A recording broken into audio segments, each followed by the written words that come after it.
broken home. I come from a home where my mom and dad did everything for me, my brother, and my sister to give us the best upbringing they could. I grew up going to church. I was baptized as a child. I did catechism classes and confirmed as a teenager. I did everything my religion required me to do, but my religion did very little for me. It couldn't stop me from falling deeper and deeper into sin.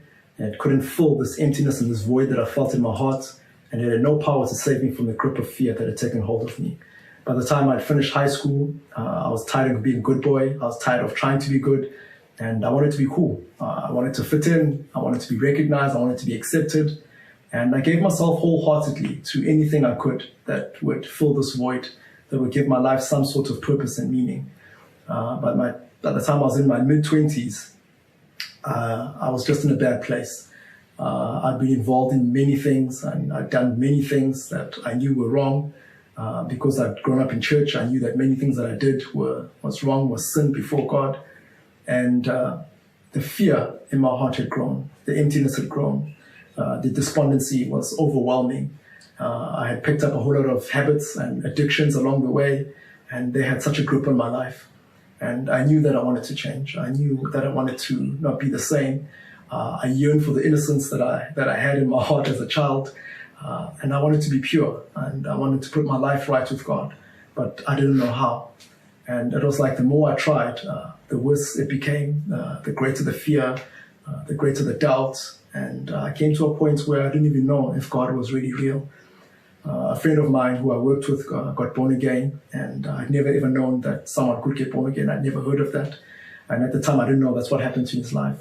But I knew that something real had happened to him, and I knew that he had a real relationship with God.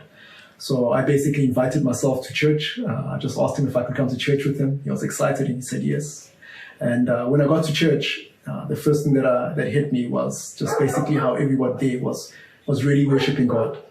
They had this real relationship with Jesus that I never had. They had a sense of purity about them, and I just felt dirty. I felt like I didn't belong there. I felt like if they knew who I really was, they wouldn't be so kind to me. They wouldn't be so happy to see me.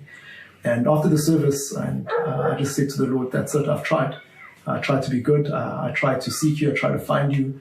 And, oh well, if I go to hell, that's it. But I give myself completely to my addictions. I give myself over to the fear, all the doubts. And that was just it. And before I could get into my car, my friend Stuart ran up behind me and he started to tell me about Jesus. He told me what the Lord had done in his life. And as he was speaking, I just started crying. Because I knew that God was reaching out to me. The stuff that Stuart was saying, and no one knew. It was private things in my heart that I never ever told anyone. But here it was, and God was telling me things.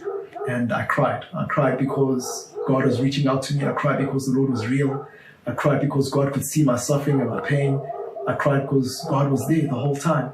And I cried because of my sin and my rebellion towards him.